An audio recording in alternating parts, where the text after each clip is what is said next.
Selamat pagi, kembali lagi di ibadah virtual SMP SMK Gracia. Mari kita awali dengan menyanyikan lagu Ku Ada Sebab Anugerahmu.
Mari kita berdoa.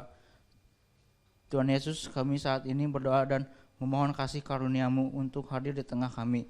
Bila mana saat ini kami hendak memulai ibadah, kiranya Engkau senantiasa memberikan penyertaan dalam ibadah kami, sehingga hati kami hanya tertuju padamu, bahwa kami mengerti firman-Mu, dan biarkan hati kami terbuka menerima perintah-Mu. Terima kasih Tuhan, dalam nama-Mu kami berdoa, amin.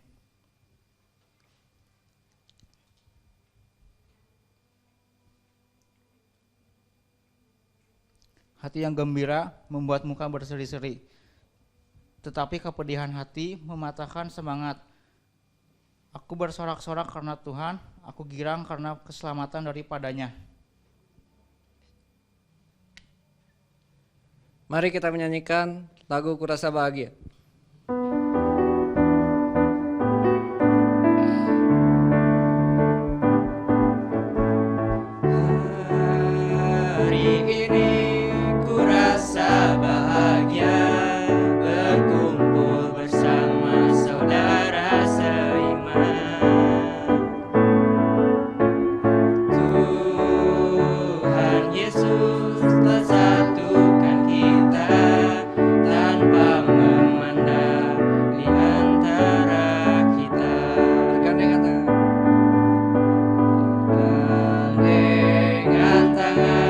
Dalam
dalam kasih, dalam satu hati, berjalan dalam terang kasih Tuhan.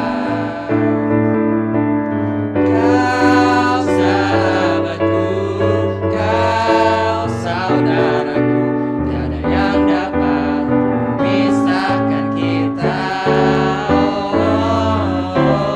Kau sahabatku, kau saudaraku, tiada yang dapat memisahkan kita. Kau sahabatku, kau sahabatku, kau saudaraku, tiada yang dapat memisahkan kita. Kau sahabatku, kau saudaraku, tiada yang dapat memisahkan kita. Tiada yang dapat, tiada yang dapat memisahkan kita. Tiada yang dapat, tiada yang dapat memisahkan kita. Karya terbesar.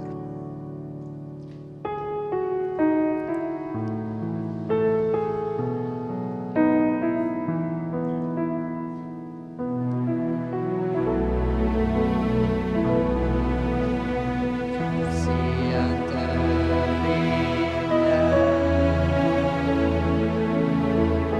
hati yang mulia,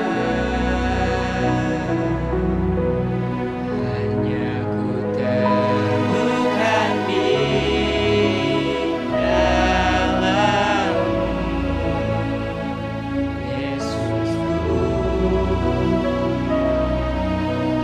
Pujian dari hatiku, selalu di setiap waktu, tiada pernah berubah kasih-Ku. Karya terbesar dalam hidupku, pengorbananmu yang selamatkanku.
Mari kita bersatu dalam doa. Hanya dengan firman-Mu saja Tuhan yang dapat menjaga kelakuan kami bersih. Biarlah kami hidup seturut dengan firman-Mu, berpegang pada firman-Mu, dan tidak melakukan kejahatan, agar kami selalu menjadi orang yang berbahagia dalam Engkau. Biarlah sebentar kami mau mendengar firman-Mu, ajari kami untuk duduk diam, agar apa yang kami dapat tidak menjadi sia-sia. Dan biarlah kami juga dapat bagikan setiap firman-Mu kepada banyak orang. Dalam nama Tuhan Yesus Kristus. Amin.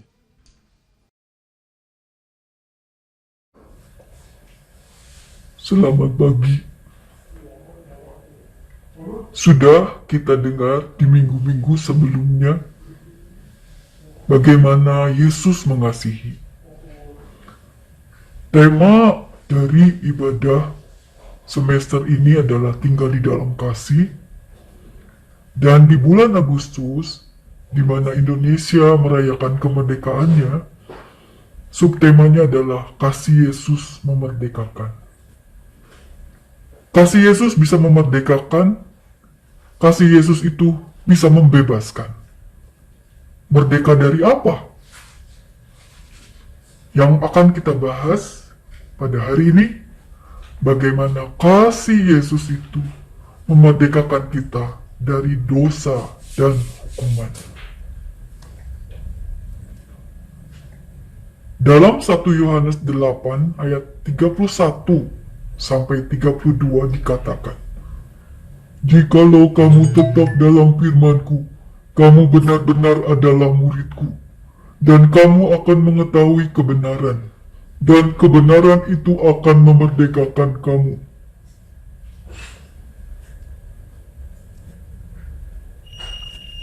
Dari ayat ini dikatakan bahwa hanya kebenaran yang akan memerdekakan.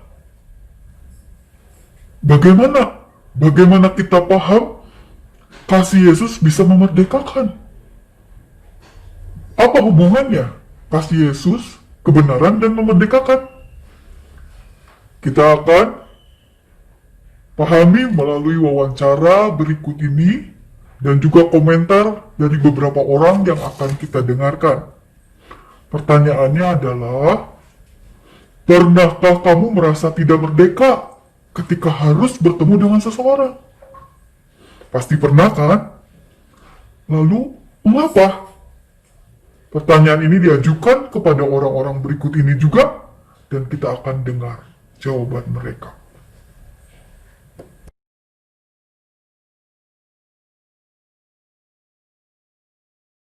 Pernah nggak kamu tidak buat PR? Nah, ketika kamu tidak buat PR, apa perasaan kamu? Pertanyaan pertama. Pertanyaan kedua. Nah, karena kamu ditagih terus nih sama guru kamu, perasaan kamu bagaimana? Ketika guru kamu WA kamu, ketika ketemu sama guru kamu, perasaan kamu bagaimana? Pertanyaan ketiga. Nah, supaya kamu merdeka, apa yang akan kamu kerjakan ketika PR kamu belum selesai juga? Supaya kamu merasa lega dan tenang, tidak deg-degan, apa yang akan kamu lakukan? Jadi pertanyaan yang pertama itu pernah, waktunya tuh seminggu yang kemarin. Jadi seminggu yang kemarin itu kan disuruhnya kan data ayat kekuatan kelas 12. Nah, belum beres gitu kan. Terus pertanyaan nomor 2 itu, kalau misalkan ditagih lagi sama guru, ya saya pergilah jauh-jauh dari guru yang lagi itu. Nggak mau ketemu guru lagi, pokoknya mah nggak mau. Dan ya cari tempat aman lah dari guru yang lagi itu. Terus kalau nomor 3 itu supaya mereka, jadi ya saya jujur aja gitu kan, minta hukuman ke guru datang, dan itu pun pasti gitu. Jadi biar apa, supaya hati saya lega, tidak takut, tidak gemetar lah. Kalau misalkan ketemu guru yang lagi itu juga ya udah biasa, udah minta hukuman gitu kan, ya sudah sih. Pertanyaan berikutnya kepada siswa lain yang pernah menjadi ketua kelompok. Dia membawahi beberapa anggota kelompok. Pertanyaannya adalah, kamu sebagai ketua kelompok dengan anggota kamu diberi tugas untuk menyelesaikannya dan sudah membagi-bagikan tugasnya, tapi ternyata ada satu anggota kelompok kamu yang tidak menyelesaikan tugasnya. Nah, apa yang akan kamu lakukan ketika kamu mendapati satu anggota kamu tidak menyelesaikan tugasnya? Apa yang kamu lakukan terhadap anggota kelompokmu, dan apa yang kamu lakukan terhadap gurumu yang sementara ini nagih terus? Kapan nih selesainya? Kapan nih beres tugasnya? Sementara deadline udah di depan mata gitu.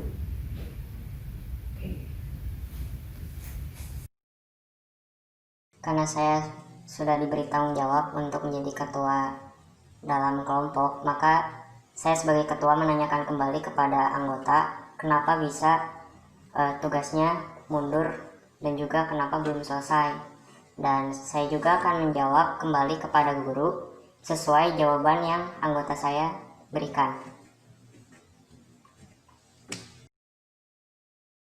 Pernah ya.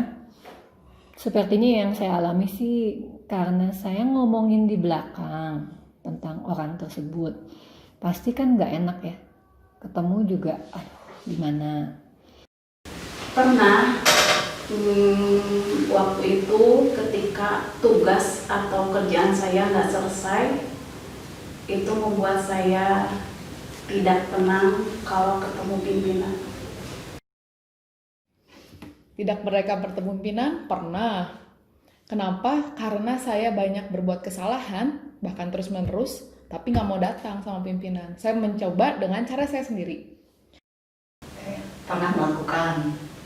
Yang pernah saya lakukan adalah ketika saya berpikir jelek tentang orang lain, baik itu pribadinya atau resiko yang akan saya hadapi tentang orang itu, sebelum orang itu beritahu kepada saya. Pernah nggak nggak merdeka kepemimpinan? Pernah, dan waktunya cukup lama. Kenapa? Karena saya merasa benar dan ngerasa salah. Terus waktu berjalan dan udah menemu salah, nggak mau mengakui kesalahan atau nggak mau mengakui dosa.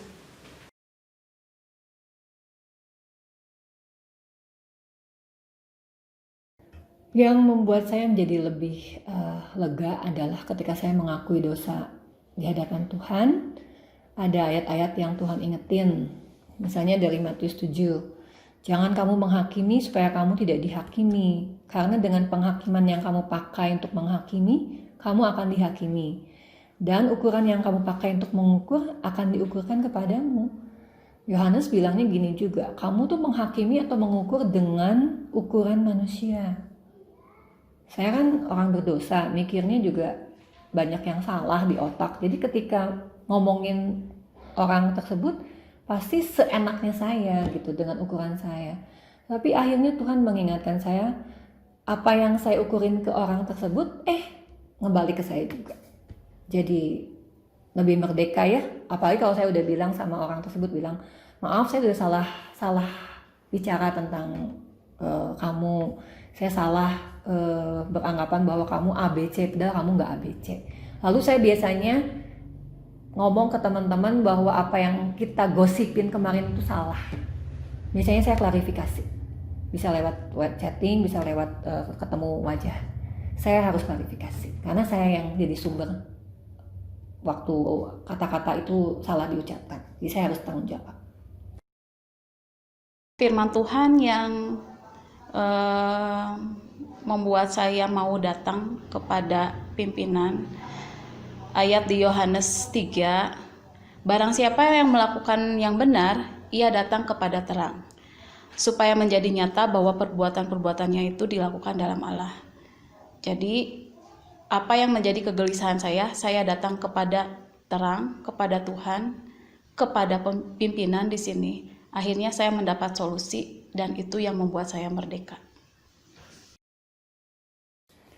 Yang akhirnya membuat saya merdeka adalah ketika Tuhan mengingatkan saya bahwa tinggi hati mendahului kehancuran, tapi kerendahan hati mendahului kehormatan, dan juga ayat yang ada di Mazmur 32 dari Raja Daud yang berkata bahwa selama aku berdiam diri, tulang-tulangku menjadi lesu karena aku mengeluh sepanjang hari.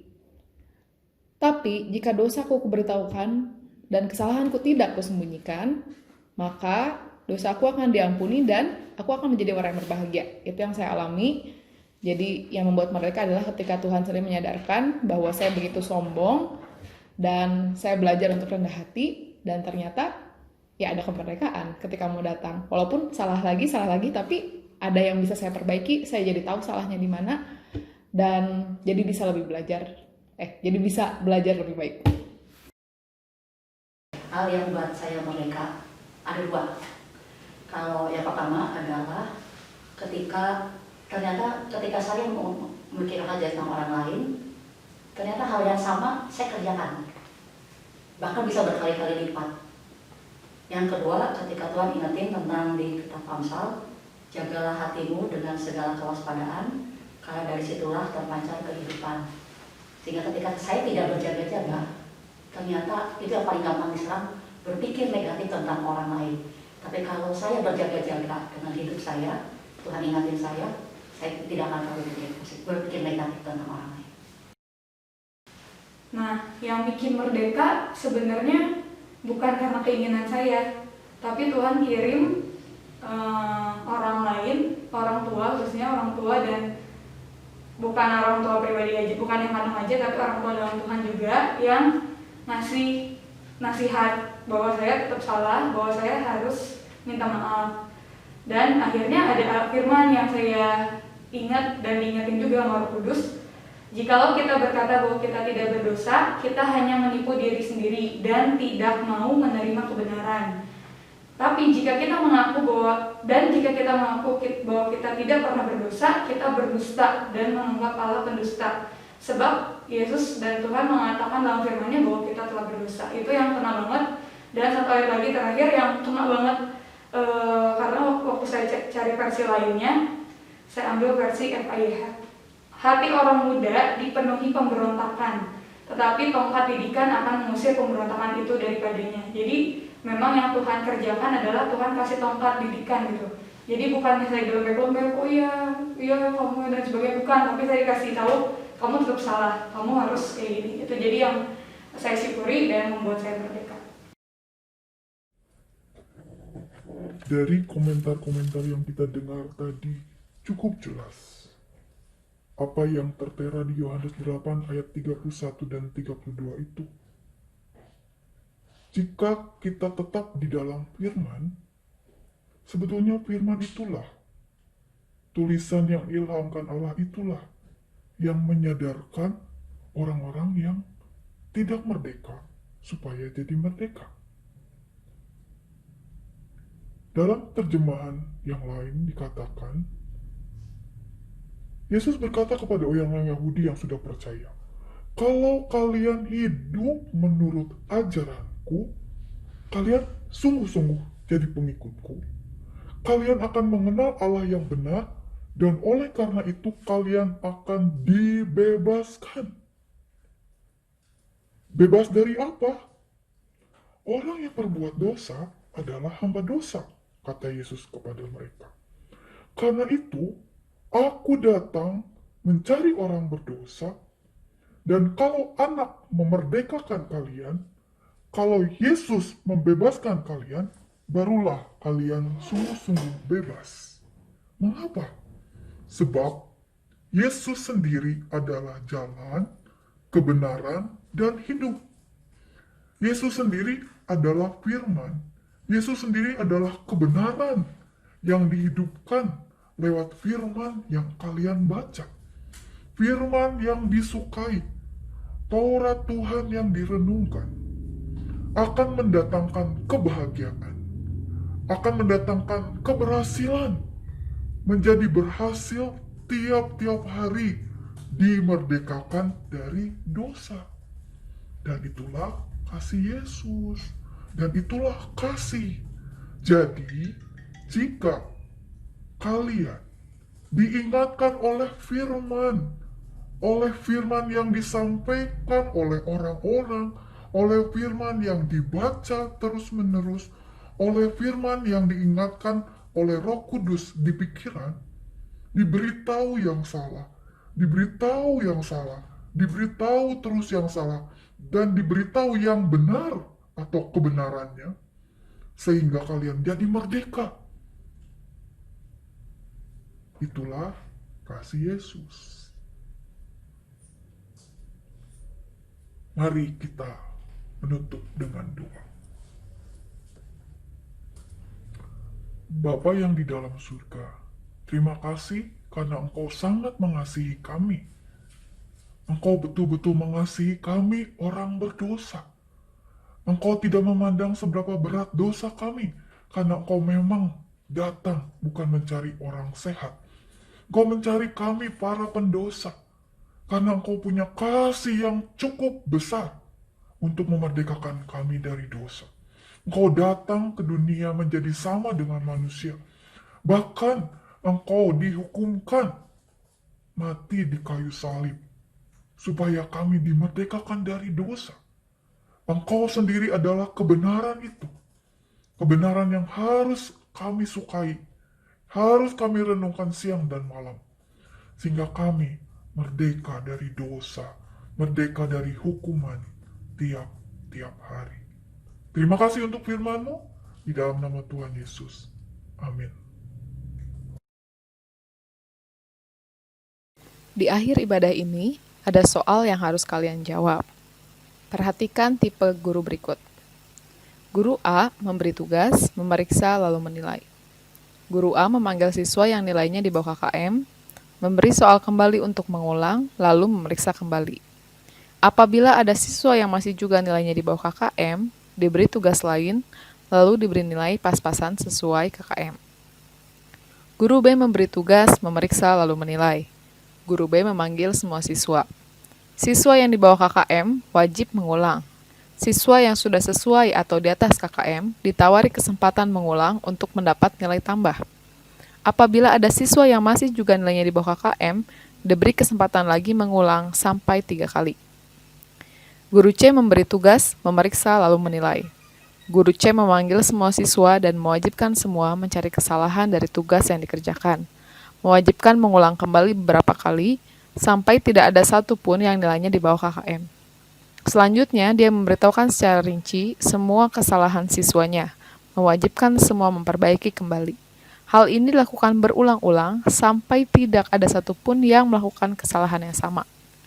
Pertanyaan yang harus kalian jawab adalah: 1. Tipe mana yang kamu sukai? Jelaskan alasanmu. 2. Menurutmu, cara Yesus memerdekakan kamu dari dosa lebih mirip tipe guru mana? Jelaskan jawabanmu. 3. Menurutmu, apa hubungan Yesus mengasihi dengan memerdekakan dari dosa? Jelaskan. kirim jawabanmu ke nomor-nomor berikut sesuai dengan kelasmu dan dikirimkan secara japri melalui WhatsApp. Terima kasih.